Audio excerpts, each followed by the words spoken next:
You are listening to the Effective Statistician Podcast, a weekly podcast with Alexander Schacht and Benjamin Pieske, designed to help you reach your potential, lead great science, and serve patients without becoming overwhelmed by work.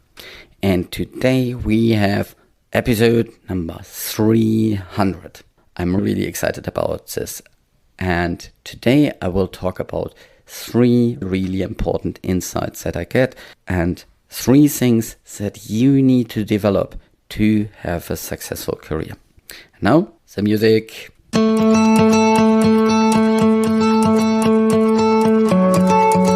I thought very long about what I should do for this special episode. I was thinking about having a special guest. I was thinking about doing some kind of review. I was thinking about doing something similar with the episode 200, where I had a lot of guests and it was a big show and over 2 hours long. And then I thought, no, that's not the right thing. I think I need something that is much more personal, that speaks about myself, that speaks about my experiences and all the experiences I have had over many years now. I think there are 3 important steps you need to take, 3 important aspects you need to have a look into to become really successful. And I want you to be really successful because I believe that we as statisticians can make a huge impact on the health of this planet. We are a very small group, just a couple of 10,000, maybe 100, 200,000 people across the globe. There's no definite number, so I can't tell you. These are not a lot of people, but we can make big change if we step up and if we all embrace these 3 things that I want to talk about today. I'm producing this podcast in association with PSI, a community dedicated to leading and promoting the use of statistics within the healthcare industry for the benefit of patients. Join PSI today to further develop your statistical capabilities with access to the video-on-demand content library, free registration to all PSI webinars, and much, much more. Visit the PSI website at psiweb.org to learn more about PSI activities and become a PSI member today.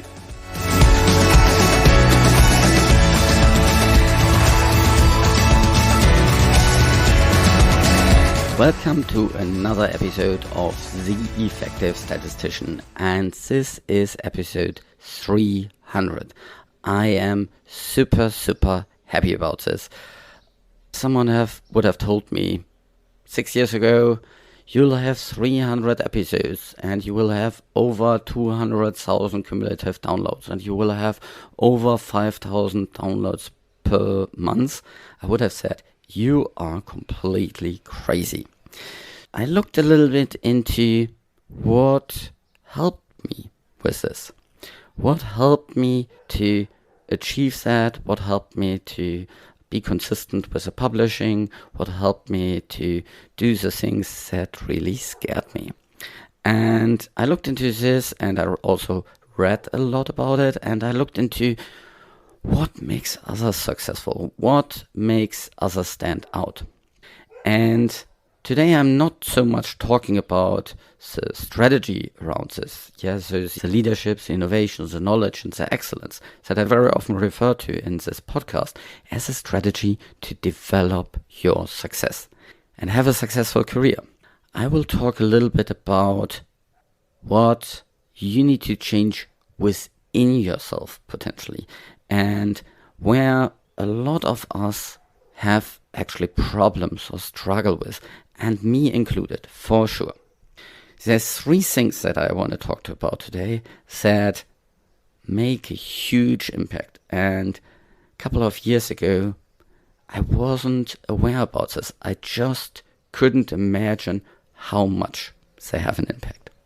But in hindsight, it's pretty clear that lots of these things have either helped me or the lack of these have blocked me from my success.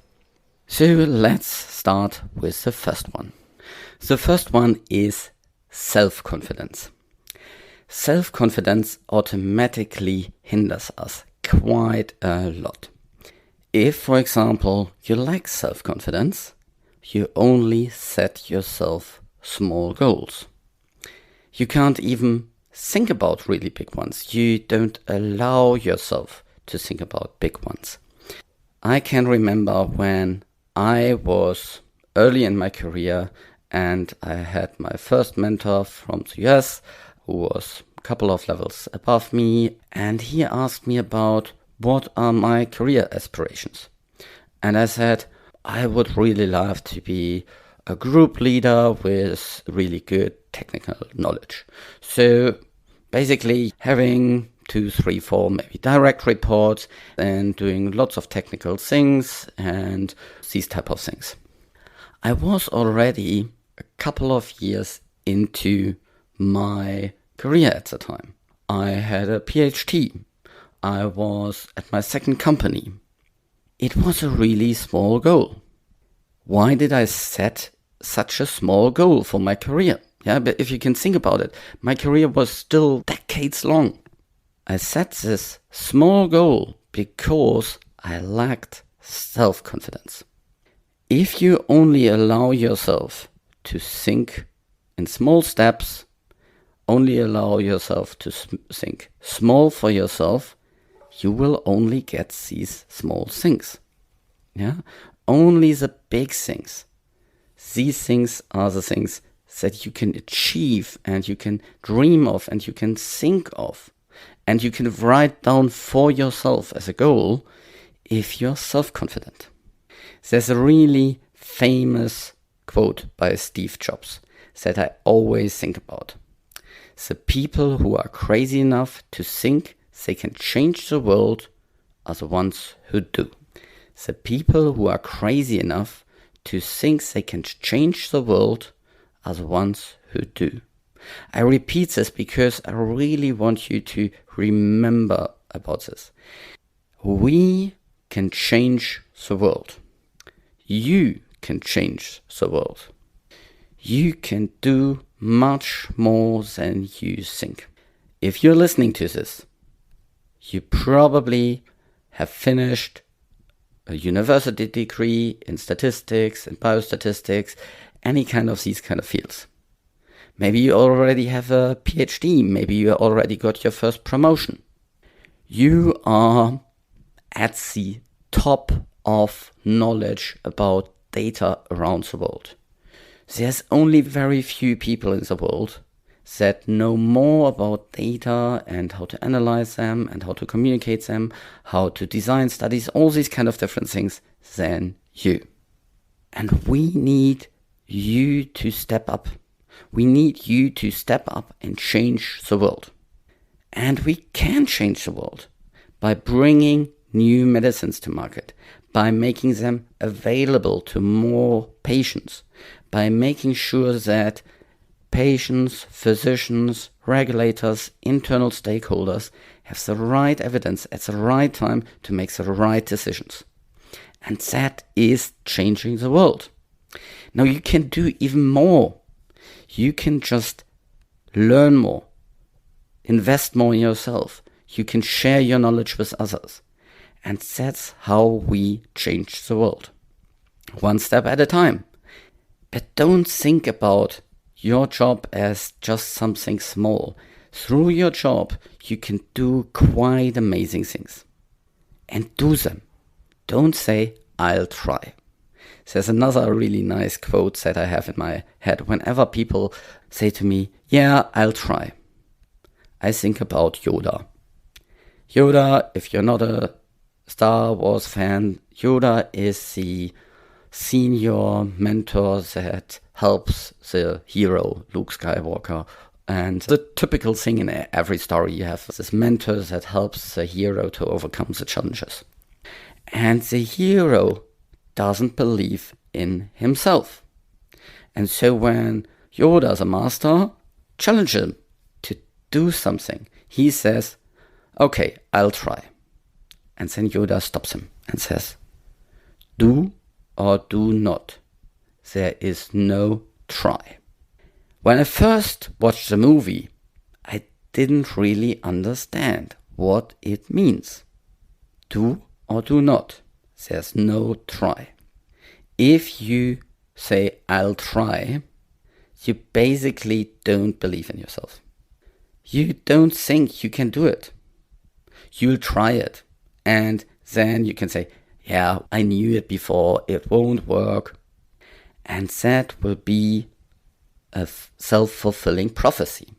Because you think, you believe you can't do it, because of that, you can't do it. There's another Yoda quote about this. Do or do not. There's no try. Decide to do it, to achieve it. Don't write your goals like, I'll try to whatsoever. Or think about yourself, oh yeah, I'll give it a try. No, do it. It's like with the famous sports tag. Just do it. Don't say, just try it. No, just do it. You have a lot that you can stand on. And now I'll give you a quick tip on how to improve your self-confidence. I give this tip nowadays to all my students in the leadership program at the beginning. I found out about this tip a couple of years ago, and I think it's really useful. Start with having a success diary. Every day, note down the 3 things you are really proud about. And these will not be, I did a phase 3 submission, or I got a paper accepted, or these kind of big things. Majority of the times, these will be small things, and all these small things lead over time to bigger things. Could be something like, I have spoken up in this bigger meeting, or I said no to this request, or I presented in this bigger auditorium. So increase your self-confidence. Now there is one important thing. Don't let it turn into arrogance. I have seen really senior people that are arrogant. They think they know it all. They pretend they know it all. This is the wrong part.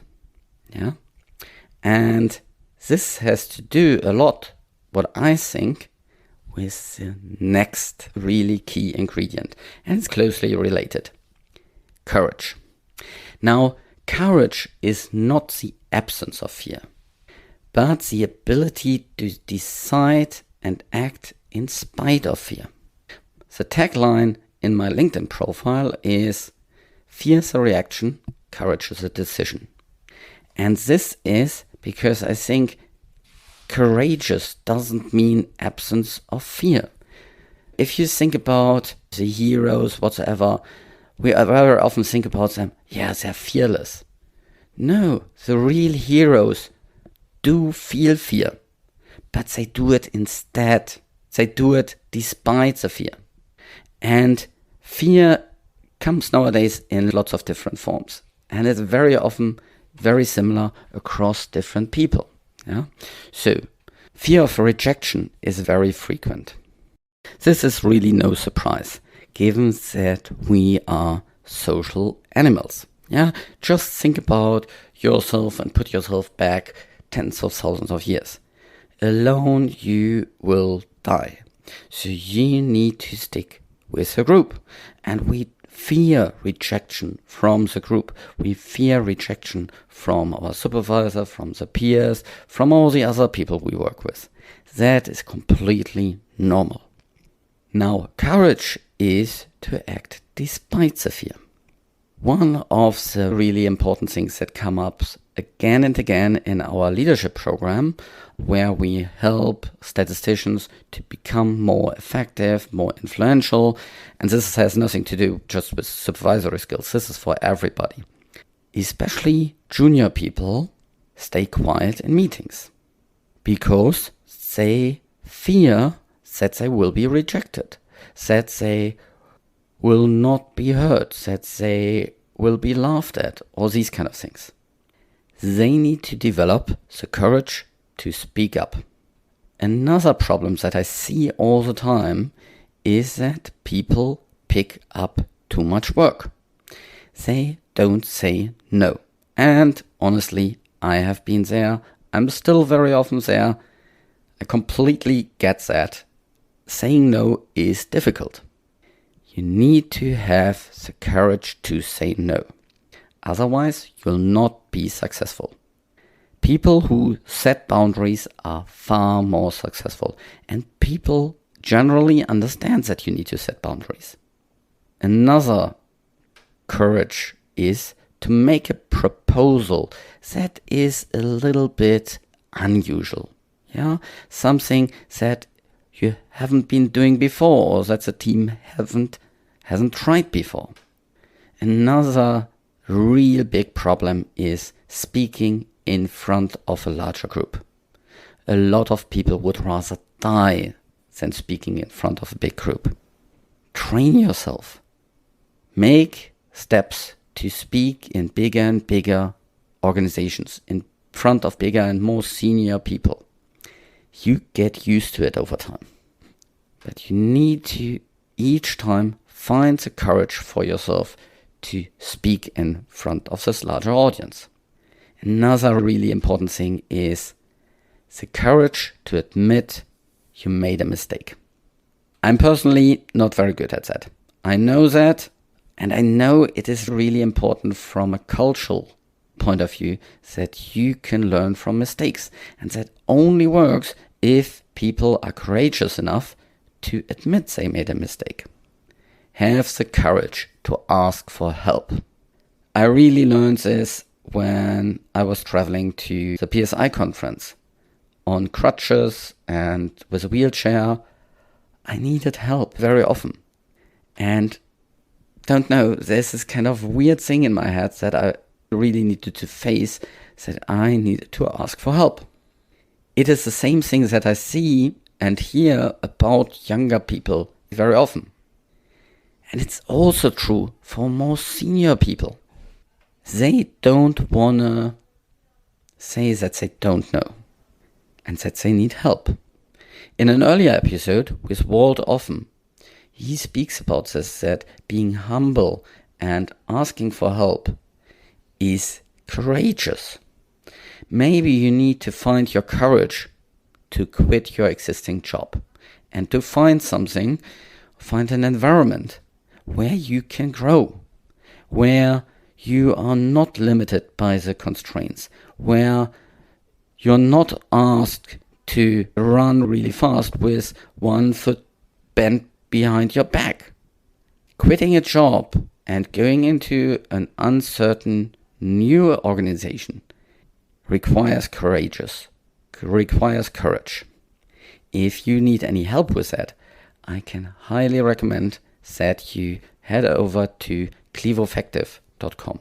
Clevofactive is a network that I started together with two recruiters who really know what they are doing, where we help people to find the new position for them that really fits their needs. And this is not just another kind of recruiting stuff. This is really targeted to statisticians, data scientists, programmers, and everything is reviewed by me. So I really make sure that the right people go into the right jobs, and there's no hassle in terms of you get asked whether you're interested in a job that is really no fit for you. Okay, quick side note. Be courageous to be more out there. Be courageous to post on LinkedIn to make you more visible. Be courageous to delegate more. Lots of people fear that things will go south and don't trust the other people and whatsoever, or that it is their job to do these kind of things. No, delegate something. As a supervisor, especially as a supervisor, find the courage to provide feedback. Of course, provide a lot of supportive feedback, but also provide the feedback to correct unhealthy behavior. We do a lot of things out of fear. or we refrain from doing many things out of fear. So you first need to understand what is the fear that's holding you back.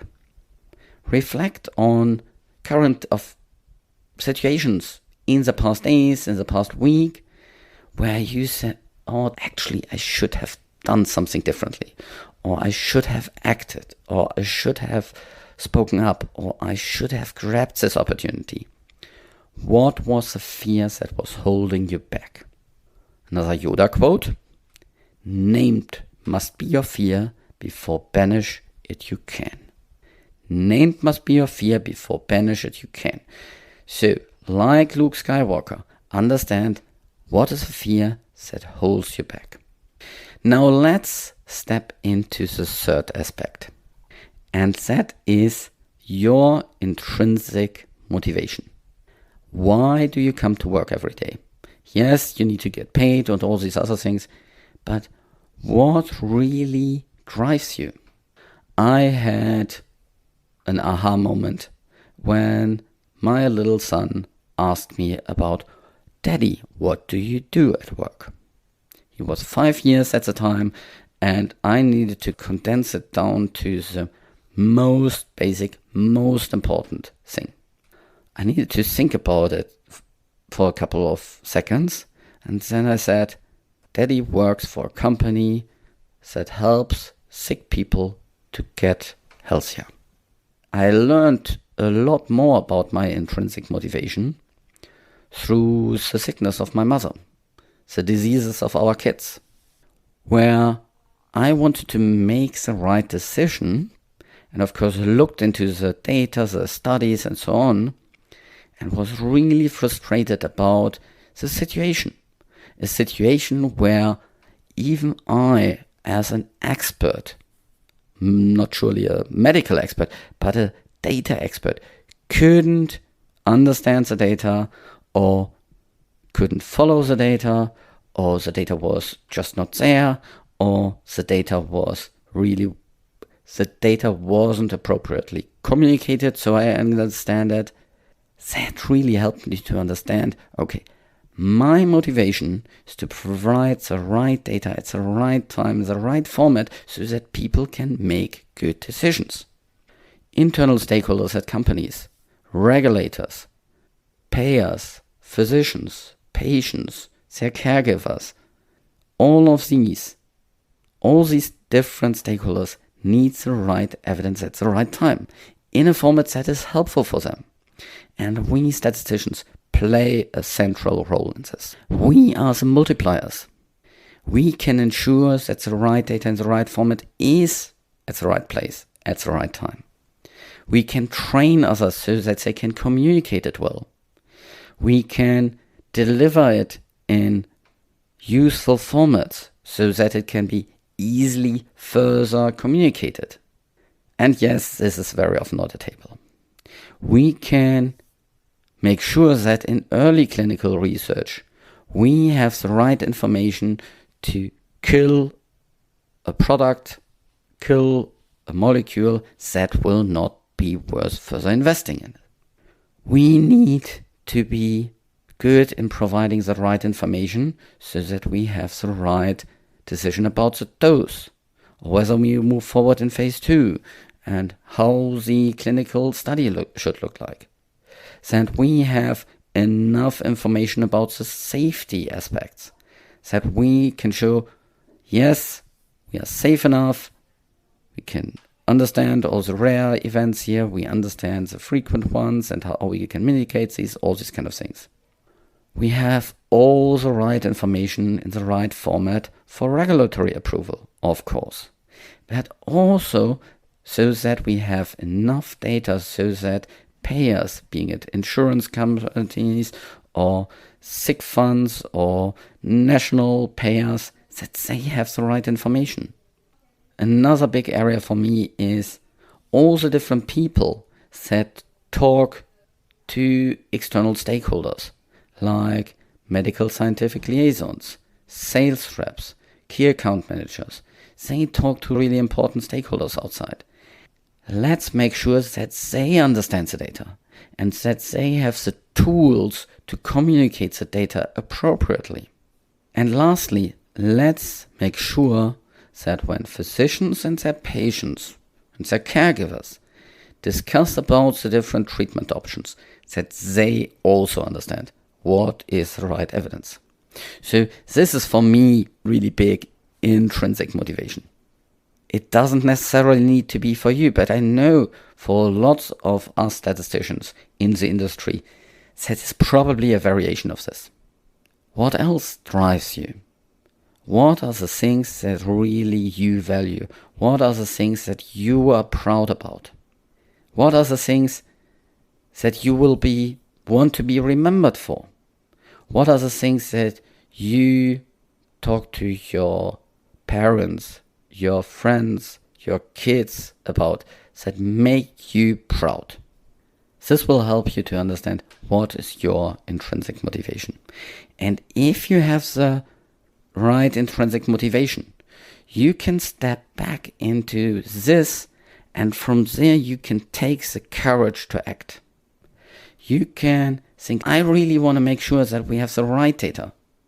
This is my motivation. So that's why I have the courage to speak up and say, hey, we need to do something different here. Or you can speak up and say, no, let's don't do this study. This will not help us. Let's invest into something else. Or let's make the communication of our data more accessible, more understandable. And every time you find the courage, write it down. This will build your confidence. And then you will grow. You will personally grow. 3 things. Understand your intrinsic motivation, build your courage, and build your self-confidence. This was episode 300 of The Effective Statistician. I'm super stoked about this, and I very long thought about what is the right content for this episode. I hope you enjoyed it. I hope it was something that really helped you moving forward. If you love this episode, if you love other episodes, please tell others about it. Sharing is caring. Post about it on LinkedIn. Share it with your colleagues, with your friends. And if you post it on LinkedIn, feel free to tag me. I'll definitely reply. I'll definitely get back to you. I always love talking to listeners. I have met lots of different listeners at the PSI conference and afterwards. Please reach out. I want to build this community of statisticians that make a big difference in our industry and with that in our world. So we can change the world.